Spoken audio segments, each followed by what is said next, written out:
बाद में ship space में अपना कोर्स जारी रखती है और अर्थ के आसपास के एरिया को छोड़कर कहीं और जाती है।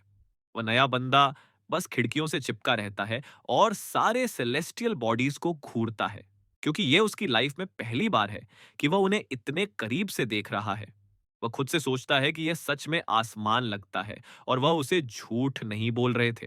वह सोचता है कि एक वक्त था जब वह शोर मचाता था कि दुनिया छोटी है, लेकिन अब उसे रियलाइज होता है कि यह सच में बहुत बड़ी और अजीब है। अचानक कोई उसके चेहरे पर चिमटी काटता है जब वह कांच से देख रहा होता है। वह बगल में देखता है और सरोंग को अपनी गाल पर चिमटी काटते हुए पाता है जब वह उसे ब्लैंकली घूर रही होती है। वह मुंह बनाती है और उसे पूछती है कि वह कितने साल का है।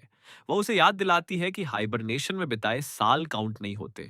जब कैप्टन नए बंदे से सवाल कर रही होती है, रॉबर्ट और संजा उन्हें देखते हैं, ये सोचते हुए कि पूरी सिचुएशन कितनी अजीब है।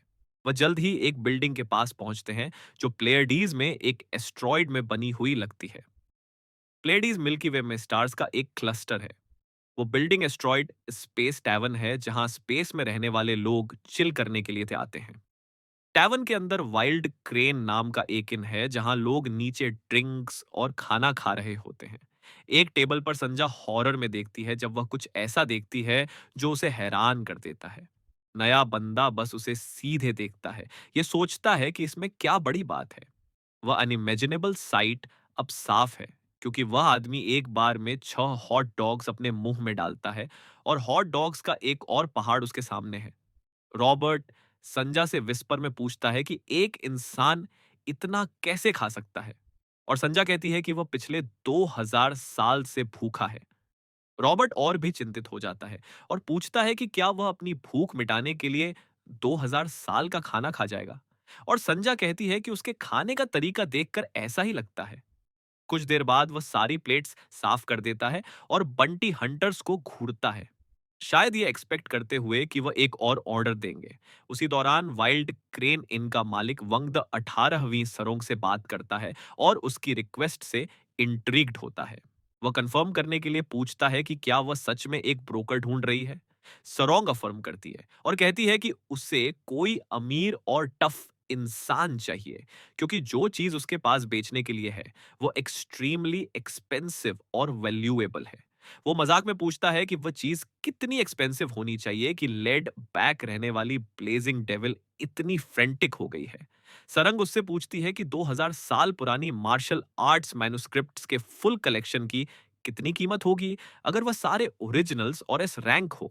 उसकी बातें वैंग को अलर्ट कर देती है, जो अपनी छोटी आंखें खोलता है और सिगरेट पीना छोड़ देता है ताकि वह उसकी बात और करीब से सुन सके। वह फिर से पफिंग करता है और धुएं की स्ट्रीम छोड़ता है, जो सवाल उसने उससे पूछा था उस पर गौर करते हुए। कुछ देर बाद वांग को वहां अकेले बैठा देखा जाता है जब कैप्टन मीटिंग से चली जाती है।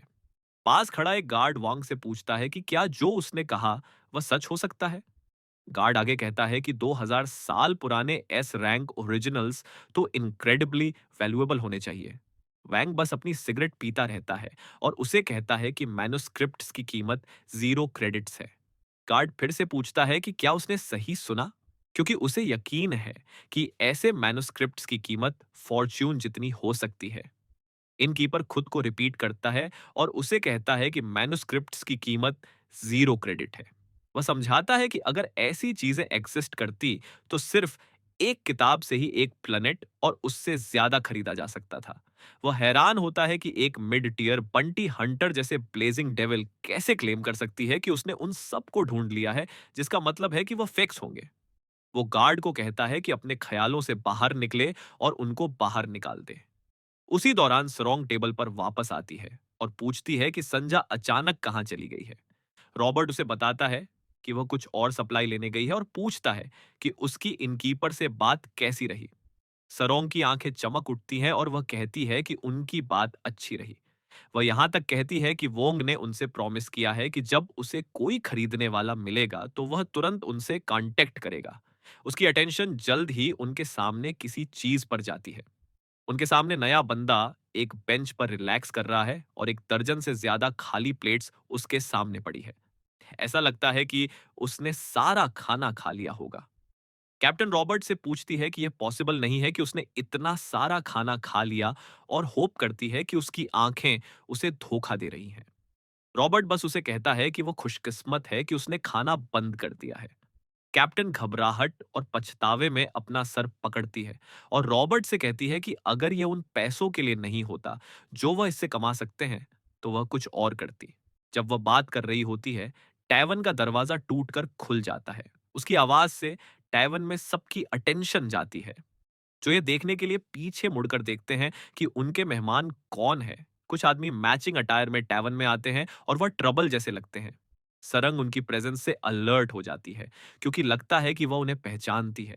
वह उस सीरियस लुकिंग मैन को हेवनली डीमन सेक्ट नाम के ग्रुप के आदमी के रूप में पहचानती है। कितना अजीब है, डीमन और हेवन एक ही वर्ड में। जो स्क्वाड टैवन में आई थी उसका लीडर आसपास स्कैन करना शुरू करता है और ऐसा लगता है कि वह किसी को ढूंढ रहा है। वो एक फ्यूचरिस्टिक लेंस से टैवन में बैठे लोगों के प्रोफाइल्स को देखता है। उसी दौरान सारों गफम करती है कि टैवन को स्कैन करने वाला कोई और नहीं, बल्कि हेवनली डीमन सेक्ट के रेड वुल्फ स्क्वाड का लीडर है, जिसका नाम संचनव युए है। रॉबर्ट अफर्म करता है और कहता है कि red wolf platoon demon demon sect के इंस्पेक्टर्स हैं। वो पूछता है कि वह यहाँ क्यों है। हैं तो सारोंग उसे कहती है कि वह ट्रैकिंग में स्पेशलाइज करते हैं, इसलिए वह किसी का पीछा कर रहे होंगे। वो उसके कान में विस्पर करती है कि उनसे आई कांटेक्ट ना बनाए, ताकि वह इरिटेट ना हो।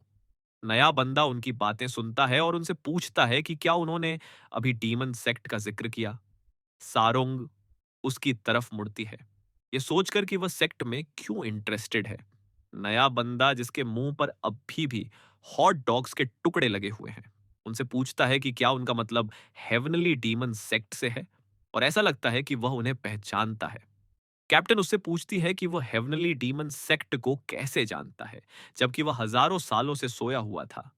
वो रियलाइज करती है कि हेवनली डीमन सेक्ट उसके टाइम में भी एग्जिस्ट करती होगी। वो आदमी उसे हैरान होकर घूरता है और पूछता है कि हेवनली डीमन सेक्ट की प्रेजेंस में लोग भाग क्यों नहीं रहे। वो उन्हें कहता है कि अगर वह सच में डीमन सेक्ट मेंबर्स हैं, तो लोगों को घबराहट में भागना चाहिए। सरंग उससे पूछती है कि वो क्यों भागेंगे। वो कहती है कि हेवनली डीमन सेक्ट की अपनी इश्यूज हैं, लेकिन वह फिर भी यूनिवर्स में सबसे फॉरमोस्ट ऑनऑर्थोडॉक्स और फेथ प्रैक्टिसिंग सेक्ट होने का गर्व करते हैं, क्योंकि वह सच में सबसे बेस्ट है। नया बंदा उसे हैरान होकर घूरता है। वो सोचता है कि डीमन सेक्ट और ऑनऑर्थोडॉक्स जैसे वर्ड्स एक ही सेंटेंस में कैसे यूज हो सकते हैं। अचानक वो खुद से सोचता है कि उसका सपना, जो हमेशा खाली और दूर लगता था, सच में साकार हो गया है। उसी दौरान संचन क्राउड को इंस्पेक्ट करते हुए किसी अजीब इंसान को नोटिस करता है और कंफर्म करने के लिए रुकता है।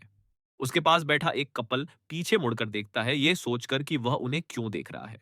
उसका टारगेट वह कपल नहीं है, बल्कि एक और आदमी है जो शांति से अकेले बैठा हुआ है और उसने अपना सर टेबल पर रखा हुआ है। संच उसके पास चलता है और उसे अपना चेहरा ऊपर उठाने का आर्डर देता है, ताकि वह उसका चेहरा देख सके। जब वह ऊपर देखता है, सिस्टम पढ़ता है कि उसकी इंटरनल एनर्जी 52.7। ये मार्शल आर्ट्स भी दिखाता है, जो वह जानता है, और दिखाता है कि वह लेवल 2 रॉबरी एंड असॉल्ट के चार्जेस में वांटेड है। संचन उस आदमी से कहता है कि आज उसका लकी डे है, क्योंकि वह उसका टारगेट नहीं है। वो उसे तुरंत मार्शल अलायंस के पास जाकर खुद को सरेंडर करने का आर्डर देता है और धमकी देता है कि अगर उसने ऐसा नहीं किया, तो वह उसे नुकसान पहुंचाएगा।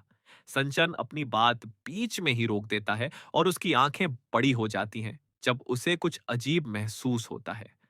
एक हाथ उसके सर पर आया लगता है और संचन यह सोचता हुआ कि किस्म में इतनी फ्रंटरी है कि वह ना सिर्फ उसके पास आने की, बल्कि उसके सर पर हाथ रखने की हिम्मत करे। यह हमारा मार्शल आर्ट्स मास्टर निकला, जो संचन के सर को बिल्ली की तरह सहलाना शुरू कर देता है। हमारा बंदा बताता है कि संचन कितना एडमरेबल लगता है। अभी भी उसका सर ऐसे सहला रहा है जैसे वह एक बच्चा हो।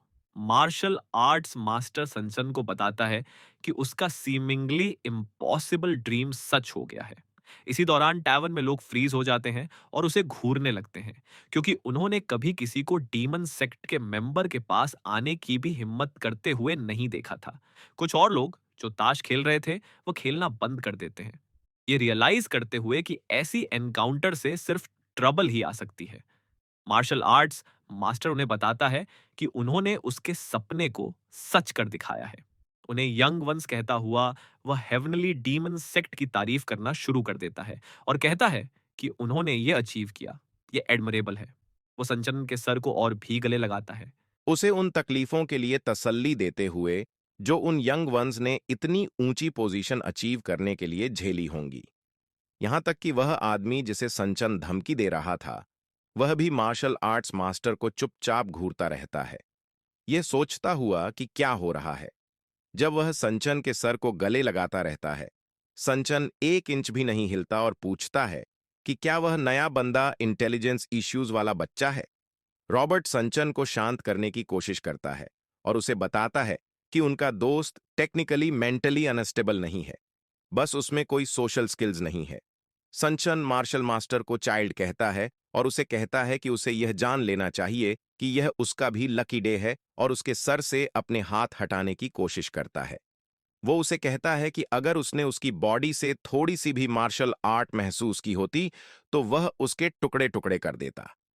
संच उसके हाथों को खुद से हटाने की कोशिश करता है, लेकिन रियलाइज करता है कि यह उसके सोचे से ज्यादा मुश्किल है और स्ट्रगल करना शुरू कर देता है। वह हैरान होता है कि वह उस बच्चे के हाथ नहीं हटा सकता, चाहे वह कितनी भी एनर्जी यूज कर रहा हो। रॉबर्ट हैरान होता है कि red wolf gang leader grant क्यों कर रहा है और सरोंग से पूछता है कि क्या कुछ गलत है, लेकिन वह उसे कहती है कि उसे नहीं पता। संचन और ज्यादा स्ट्रेंथ के साथ नए बंदे के हाथ को हटाने की कोशिश करता है, अपनी मार्शल आर्ट्स टेक्निक से और ज्यादा ताकत लगाता है, लेकिन यह काम नहीं करता तो वह गाली देना शुरू कर देता है।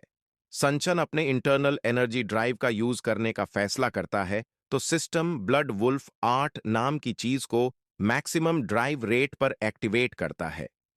संचन की आंखें पूरी तरह से सफेद हो जाती हैं और वह पूरी तरह से एक दूसरे मोड में चला जाता है। वह एक बड़ी मात्रा में पावर रिलीज करने में कामयाब होता है